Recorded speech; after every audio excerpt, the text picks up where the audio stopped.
I'm Scott Vanderplu, and you're listening to the AE Index Podcast, episode 109. I went down to the St. James Infirmary, found my baby there, stretched out on a long white table, so sweet, so cold, so fast. Thank you for joining me this month, the 1st of January 2026, where we discuss all the happenings at aindex.org in the month of December.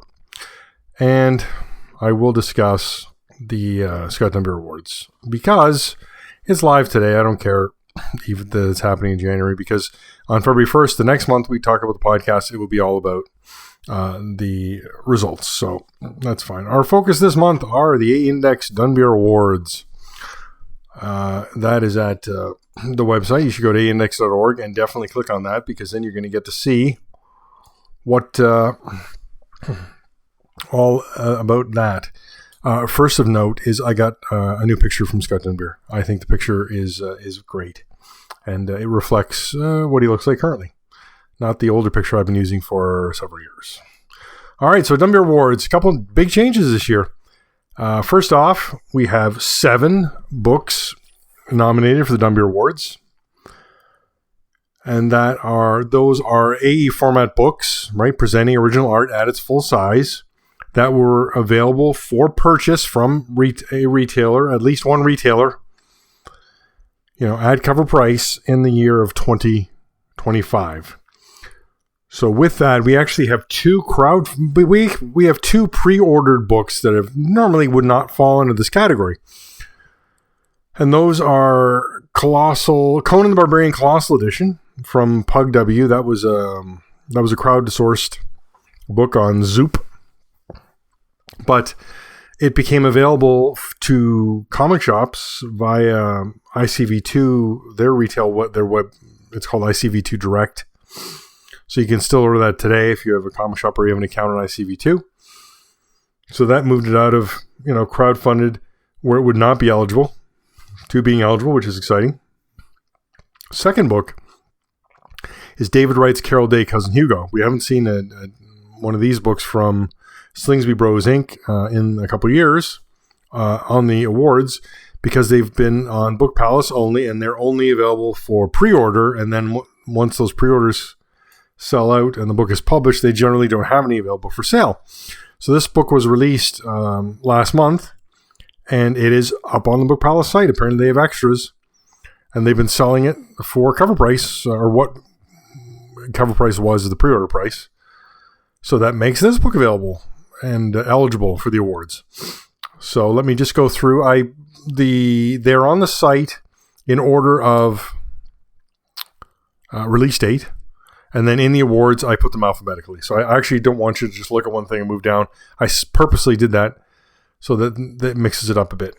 So the 7 books eligible for the 2025 AE Index Dunbier Awards are Paul Smith's The Uncanny X-Men Artist Edition from IDW. That was released on January 7th. Conan the Barbarian Colossal Edition from Pug W, or Pan Universal Galactic Worldwide. That was $150, and that was available January 25th. Button by a Man by Arthur Ranson, Apex Edition from 2000 AD Rebellion. That was $95, and that was available on March 19th. Neil Adams DC Classics Artist Edition from IDW, $150, available on July 8th. DC Covers Artist Edition Volume 1 from IDW, $150, available on August 26th. David Wright's Carol Day, Cousin Hugo from Slingsby Bros Inc. for £149, and that was available December 1st is what I put down. I don't remember the date, actually, that it went live on the store. Jim Amparo's DC Classics Artist Edition from Act 4, and that was $150, and that was released on December 17th. If you're wondering, hey, wait a second, I ordered it from Amazon or Indigo if you're in Canada, and it says it's not shipping yet, or it's just shipping. That's because Image has a policy where books, i.e. trade paperbacks, hardcover collections, these kind of things, artist editions, AE format books, go to comic stores 3 to 4 weeks ahead of book retailers. So comic shops will always have a chance to get it now first. We'll see how long this policy lasts. It's interesting for our shop. I mean, some things we order from comic distributors, i.e. Penguin Random House or Lunar or Universal, but then some things we order from Simon & Schuster. Like Image Books, we normally order from Simon & Schuster because the discount level is good and it's free shipping. So, but if as an example, I ordered Jim Aparo DC Classics Artist Edition from Simon & Schuster Canada, it would not have been shipping until December 30th. I think was the date they were listing. And then you'd be getting it, next week. If you got it from a comic shop, you would have got it December 17th. I did happen to review Jim Aparo's DC Classics Artist Edition on the website today. I got a review copy from Act 4 via Skybound, Image, and Lunar, and it showed up on Monday. So I didn't have a lot of time with it. I'll go back and spend more time with it, but I wanted to get the review up for the awards because all the books on the awards page all link to the reviews, and this was the only book when the awards went live that had no link. So I did not like that, and I wanted to get that reviewed. Unfortunately, that means I won't talk about that review until next month's podcast, but you can go and click on it. All right. A couple books that were not eligible this year. David Wright's Carol Day Last of the Line, which was the previous one they released and that was not available for sale on the website. And Jason Pearson's Body Bags Artist Edition, another crowdfunded book that is shipping now, but not eligible. All right. Again, categories for the awards are, I put them in order because I want, the first two categories always get the most votes, which kind of annoys me. So I've just moved best overall to the first one. So we got best overall, which is which AE format book in 2025 was the overall best work in its design, presentation of material, and quality. Then we have best design. Which AE format book of 2025 had the best overall design, including its use of color, images, and text? Then we have best reproduction. Which AE format book of 2025 has the best presentation of the original art in terms of clarity, scan quality, paper choice, and presenting the art at its best? I may drop that. I don't know if that continues on. Is best reproduction? I mean, if the reproduction is excellent in every AE format book, then should I even bother with this category? That may get dropped in 2026.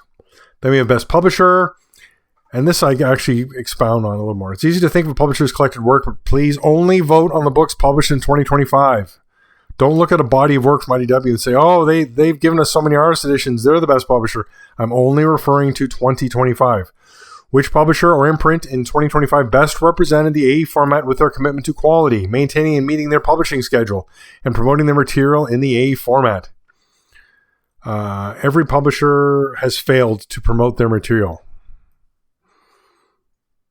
Really. We get down to promotion of material by editors, creators, but publishers really need to get themselves, pull up the bootstraps and promote the stuff a little better. IDW actually did a pretty good job of keeping us up to date and swirling around some press with the DC Covers book, but otherwise, I mean, Rebellion solicit. They have one email where they say it's for sale. Well, that's about it. Painting Visor Galactic. It was crowdfunded, and then they've just fell off face of the earth. Slingsby Bros Inc. They do have an email, so that's all right. But I mean, again, very small publisher. How do they promote? Then we get Act 4 Publishing, which all is promoted by Scott Dunbar for sure on his social medias, and he's all over the place. But I know I was on Act 4's website today, and they only have an Instagram account, and they only have an Instagram link on their site. I was trying to tag publishers on the awards, and Facebook seems to be the most prevalent for that. I guess I should have tried X as well, but I was shocked at how many people didn't have Facebook accounts under their publishing name. So most did. All right. Then I have this voting category, favorite material. Which AE format book of 2025 is your favorite material? Story, character, and artist. I'm not sure about this category either. I'm wondering if I should drop it for 2026. It's nice, favorite material though, right? But this is actually not what I look at when I do reviews on the site. I'm not actually talking about material. I'm talking about the book, not the story themselves. So we'll see. I did add 2 new categories this year, so maybe it's time to trim some things again. I cut a category last year, and maybe I'll cut some more categories next year. All right. Then we get to purchases. Please check every AE format book you purchased in 2025. I really like this information. I mean, I list the 7. Whatever you bought, please check it. Also, don't feel like you have to own every one of these to vote. I have extensive reviews. I have flip-through videos. You can certainly take a look at those things and get an informed opinion on something and say, I do want that. I'll vote for that. All right, 2 new categories this year. Pretty exciting. All right, here's the blurb. A new category has been added this year, Best Foreign Material. I don't like the title. This is a curated list of foreign AE format books published in 2025 that I have reviewed, and is slightly more open in that I'm including works with reduced art size. So it's still a full original art, but they may not be at full size. The book may not be at full size, but the book is dedicated to only showing original art. I'm not completely happy with the title since I don't want to get confused with foreign AE format works translated in English, not that I'm aware of any. That's the last of the blurb. And here I've included... I kept it to 6. Unfortunately, 3 of them from Dupuis, the Artiste Editions. But then I do have the Black Sad, Le Crayoni. What else have I got there? Raven Integral, version classique. So that's pretty great. And what is... Oh, Le Mystère du Roi Bois. Von Page. That's from Ad Hoc Editions. I love what they're doing there. So 2 books reduced size here. 3 books reduced size, and 3 in full size. So that's interesting. So that's Best Foreign Material. If you can think of an idea, if you can come up with something that actually describes that better than Best Foreign Material, I would love to get an email on that, Scott at aeindex.org. And then I've got my last new category. One more new category for 2025 voting. Best AE Adjacent Material. A curated list of books published in 2025 that feature scans of original art at a reduced size or format. There's no language restriction to this category. It just so happens to only feature English language books this year. So these are books that are not exclusively original art. Which, after saying that, I see I've got DC Work in Progress Absolute Batman 1, which is just scans of original art. But I put in this category anyways because it's a curated list. That's my list. I'm going to put it where I want. Take that. Great books here again. David Wright's Carol Day Showcase. So that was a sampling of Carol Day, all from original art, which is awesome. We got Comics 1964 to 2024. That was that exhibition in France. That was done in French and in English. This is the English version from Thames and Hudson, USA. Then we've got Batman First Night Artist Edition. Now this is a book you had to buy from Mike Perkins. If you were outside of Germany, but the thing was, it was available for purchase in a slipcase if you were in Germany. So that means it was available for sale. It was available from German retailers and from Panini Germany website. So widely available, just not so much in the North American market. Then we have Hal Foster's Prince Valiant Sketchbooks and Illustrated Memoir, Volume 1. Again, this just features just tons of original art from Hal Foster's pencils. I couldn't think of anything fitting this category better than that. And then we got DC Work in Progress Absolute Batman number 1. It's reduced size. It's not reduced size. It's supposedly the full size. It is scans of original art, but 2448 pages. I put it in this category. So added 2 new categories. Kept with what we had from last year. For the other categories, thinking about reducing. I'd always love feedback on that kind of thing. So please go vote. Voting open today. Actually, I opened the voting at midnight, and then I checked the voting at 9 o'clock. I was sitting at breakfast because, it's New Year's Day, so no work, and I was slow to get breakfast going today. I'm like, there's no votes. So then I'm checking everything. Between 12 and 9, I had no votes. So I thought, is the site broken? Is their page not working? So then I posted the link. I posted it up on the forum. Hey, voting's open. And then I see votes. So it's just... That's the way it went. Maybe I don't need to stress and try it open for midnight, and I can just get it up on January 1st whenever I can get it. Because then later I had to go back. I had to do all the social media posts and try and include publishers, that kind of thing. All right. That was a whole lot of talk about the awards. Please vote. And please don't feel like if you don't own every book, you can't vote. That's not the case. Look at my reviews, watch the video, get an informed choice, and then do your voting. There's been talk on the forums about what would be a landslide. Unfortunately, every year, basically, I've gotten a landslide, and I'm actually really troubled by it. As an example, a couple years ago, Walt Simonson's Fantastic Four won every category, and it had a page that was the wrong size. So it was actually very blurry, and that should absolutely not have won Best Reproduction. But I feel like people pick their favorite book and then they just click it on every category. Please don't do that. Please read each category and weigh the book on the merits of that category and vote in that category. Don't just pick your favorite book and go, oh yeah, here we go, click, click, click, click. Please. A lot of great books this year. Really varied things, right? We got, Conan the Barbarian, really shaking things up with as far as its design. Great stuff. Buttman by Arthur Ranson, completely painted book. Right, we got Neil Adams DC Classics, the thickest book of the year here. DC Covers, the thinnest book. Actually, it's I think David Wright's Carol Day Cousin Hugo's the thinnest book here, and then we got Jim Aparo DC Classics, right? And the first book from Act 4 Publishing. So a lot of varied stuff, some great stuff here. Please read each category and vote accordingly. All right, that was a whole lot of talk about that, so please do that. Let's talk shipping changes, because sadly there's been a shipping change. Judge Dredd by Carlos Ezquerra Apex Edition, which came out, I think, a month ago in England, and then it was shipped to people if you'd pre-ordered it. The date's been moved, 4 or 5 times now. It's moved to January 14th. I think Lunar is its distributor in North America, and Lunar did not do much shipping this week. It's a 5th week. DC didn't ship at all, and I think that also was just stymieing a couple other things. So that was disappointing. Then Spawn Vault Edition Volume 3 is also moved to January 14th. So it's quite possible that, in 2 weeks, yesterday, or day, but whatever, 12 days from now, or 13 days, we're going to see 2 AE format books on the same week, which has not happened in a long, long time. That's about it. No solicitations this month. Just I'm waiting. It's so odd. As I said, I think last month, Doctor Strange by Paul Smith Artist Edition was announced by Image in their solicitations, and this book is still not listed on the Simon & Schuster website. It's actually so strange. We don't see that very often. I'm going to search right now. Maybe it has been listed. Nope.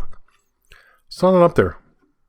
When will that get to? August? I mean, that should be solicited and up with Simon & Schuster for the book market already, and it just seems to be lingering not so.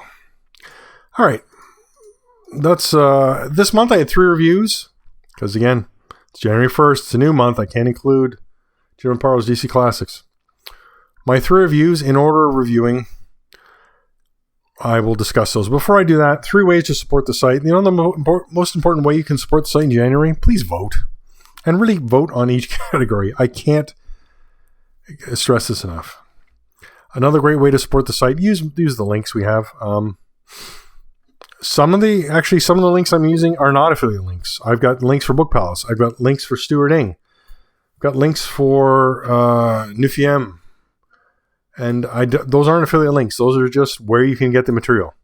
But then my Amazon link is an affiliate.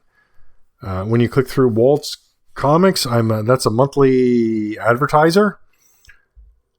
And ways to support the site for sure. Buying something from my store, that's the absolute best way. That's money right in my pocket that I've already spent. If you go to the aindex.org/store and buy something, then I would really appreciate that. And that's out there and available. I ship fast, and mostly I ship UPS, unless you're in Canada. Actually, it's pretty well UPS.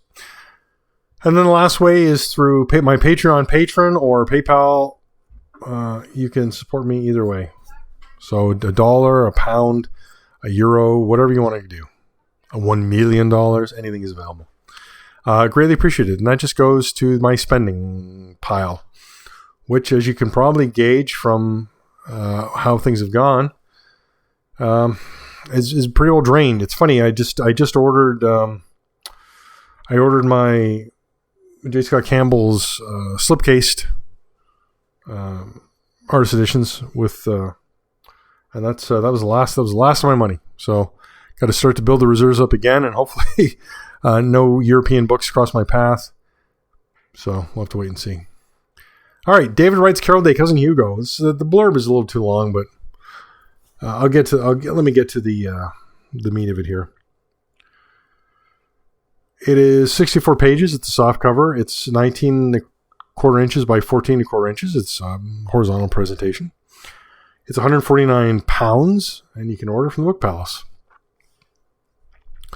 This is the 25th story by David Wright in the Carol Day strip. It ran from 1963 to 1964. I am a huge fan of these books. I love David Wright. I love the Carol Day strip. I love newspaper strips, but sometimes they're okay and you just like them for the art. Maybe Flash Gordon as an example. The story is just not as gripping as it could be. And no, David Wright, full package here with Carol Day. Good story, engaging. You think maybe, is this a romance book? I don't know. No. This is just an excellent comic strip. The guys at Slingsby Bros Inc. do a great job in that you get 2 strips per page. You get, generally there's a foreword, then they discuss the art, and then you just write into the art, and that's basically the book now. They had extras before. They had thicker hardcovers. This is a flexi-bound, as they refer to it, so that's a soft cover. Quarter-bound cloth spine, though. No stamping on the spine. Just a really, really amazing book. The art is gorgeous. David Wright's art is stunning. And I will completely be with you and agree and say this book is too expensive. But then how else am I going to get this art? I think all in, I'm like, by the time this is shipped to me, I'm maybe $400 Canadian, maybe a little more, $450. That is an astounding amount of money. That's 2 artist editions from another publisher.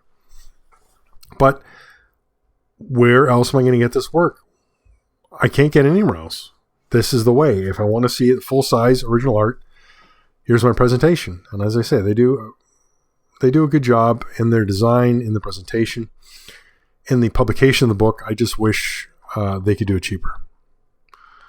All right, next review this month. Raven Integral Version Classique from Edition Black and White. This was released December 3rd, 2025. This book is stunning. 352 pages, 11.4 by 14.2 inches. So it's slightly reduced art. As far as I could tell from Matthew Lefray's art on Heritage, it looks like he does sort of like he does an 11 by 17 standard, comic size page, and then this is reduced. But just think about a 352 page book and how heavy and unwieldy that is. Like the Aparo book is 216 pages. It's sturdy, right? That becomes too big. Let me give you the blurb. Limited to 399 copies. The first 199 are the box version. All right. Numbered and signed by Matthew Lefray. The entire album reproduced in original artwork with all design details visible. Volume 3 is also presented in its penciled version. 74 pages of color sketchbook featuring unpublished visuals, research, illustrations, abandoned versions, and an interview. Separate 24 by 32 centimeter silkscreen print in one color, signed by the author. Embossing and debossing on the front and back covers to create textural and relief effects. The front and back end papers are printed on a beautiful black Fedrigoni paper dyed throughout. It's black paper. I don't know why they go on about this black paper. There's no illustration on it. It's just black end papers. Anyways, hardcover black cloth spine with hot foil stamping of the title, also on the back cover.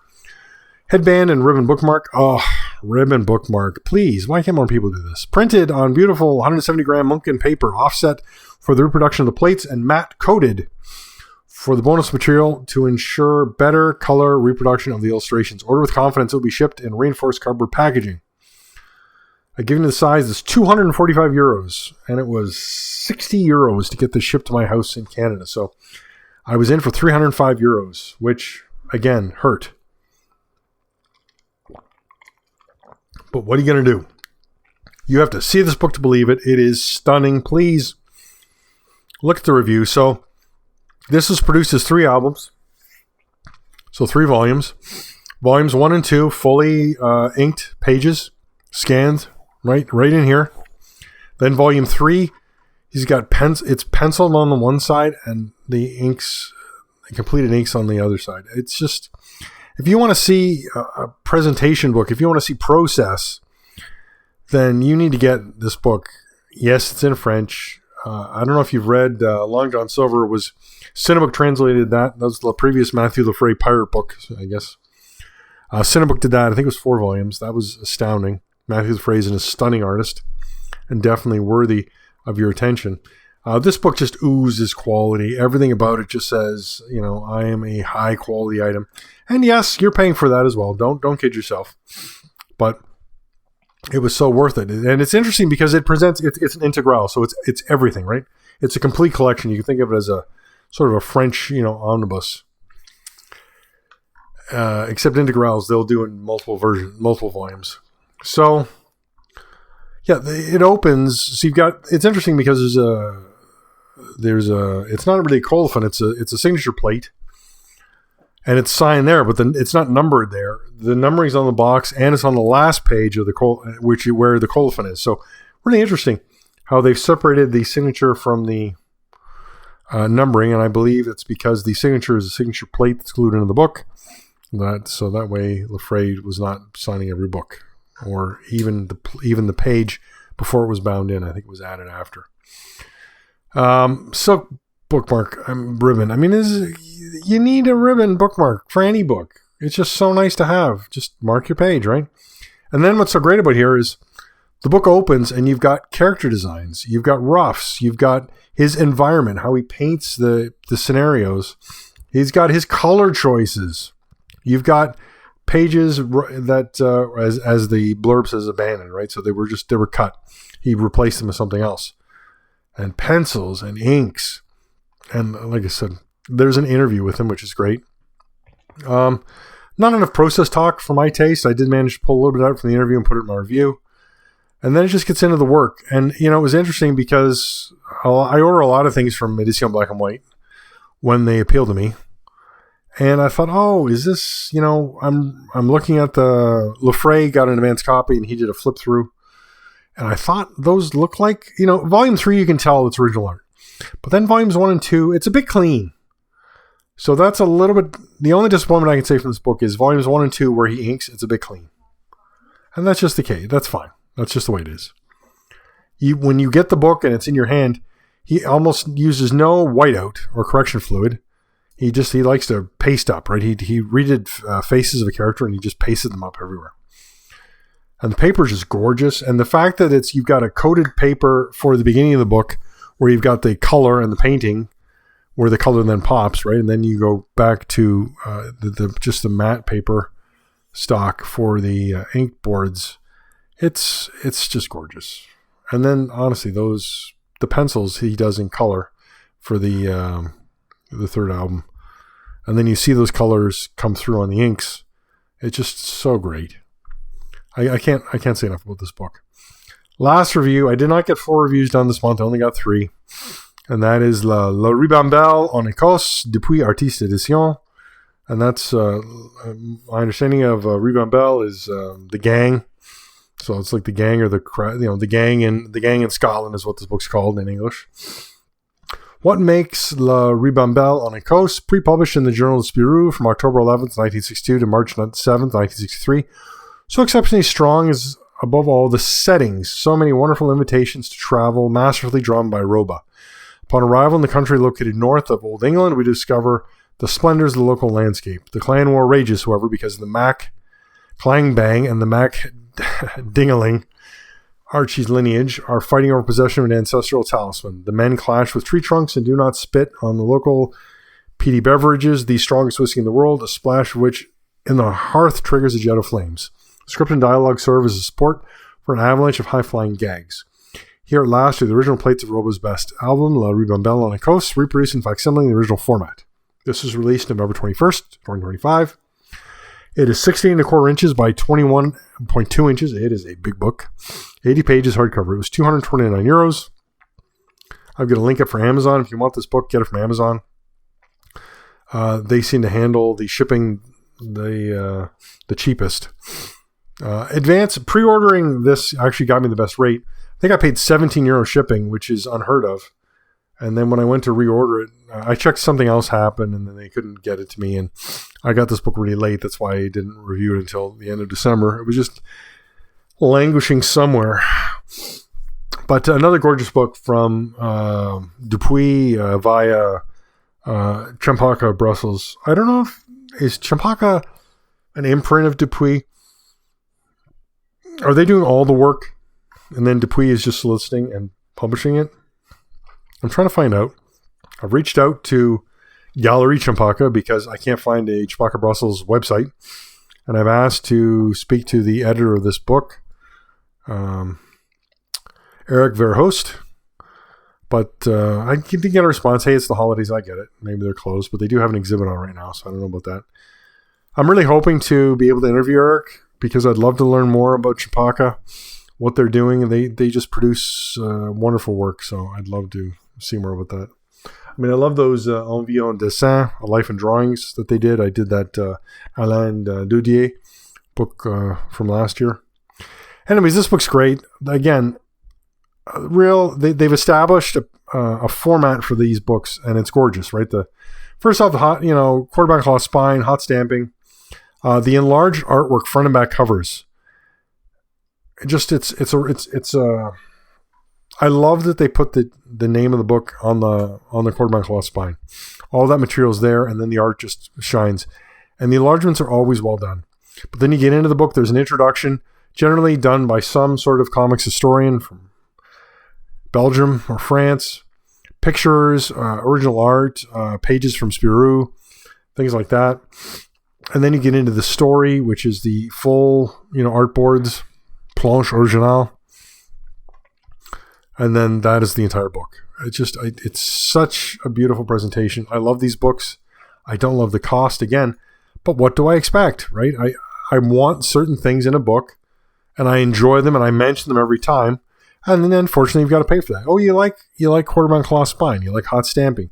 You like the oversized book. You like these interviews, right? You like this historical research. Well, somebody's got to do that. So the publisher can't do that. If they're hiring somebody to do that, there's a cost, right? All those production elements, those are all costs. And then you think of the print run. This book has a print run of 499 copies. Previous Artiste Editions had 699 copies. So this is a drop there. But again, what I love about these books is the production art really just shines that you can see its production, right? These are as most books that appeared in Spirou, most strips that appeared in Spirou, right? They were done in half pages, and then for the album, they're taped together. Most of the times they're stapled. I noticed this was and taped. This was taped only, no staples. And then it's interesting that just every page of this has a stamp, which I haven't seen before. So this is 1962. This is being produced by Jean Roba. And he's got this note here. Oh my goodness, where is my... Oh. Interesting. I've got a problem with my review. It says... I am just killing it here. This is not good. This original remains the legal property of the author and should be returned to him intact as soon as possible. That's, wow, so ownership. And I wonder who has this. And this is, again, why I want to speak to. I don't understand the European market in that. Where do they get the original art from? Who holds it? Do the publishers hold it? And then that's why another reason I want to talk to Champaka Brussels about this. All right, that was terrible, me wandering through the review, not being able to find things, but you should go and check it out. Everything we've discussed today is on the website, aeindex.org. I can be reached, scott@aeindex.org. I like to answer questions. I like to look things up. I love information. If you have information that I don't have, that's always appreciated. If you're an industry person or an industry professional and you want to share some info, that'd be great. If you'd like to send me review copies, I always appreciate that as well. I was speaking about budget and things. That Jason Pearson's Body Bags Artist Edition came out. I had made a deal with them to get some copies because I had offered to mail copies to those in Europe because the campaign would not. I've reached out to them and said, hey, I see you're shipping the books. What is happening? Can you tell me if you still have the sketchbook and the AE Plus and the Artist Edition available? How many copies of each? Because I've got my list. I had 8 people reach out to me and said they'd like books, so that's my list. So don't feel that I forgot about you. If that's the case, I'm still trying to get copies available. And hopefully in the new year, when things have slowed down for everybody, I can hear back from that Kickstarter campaign people and be able to get some copies out there. All right, that's it for the month. Thank you. And please vote. And we will reconvene in 1 month where we can discuss all the occurrences of January 2026. Thank you and have a wonderful month. Let her go, God bless her. Wherever she may be, she can search this wide world over. She'll never find a sweet man like me.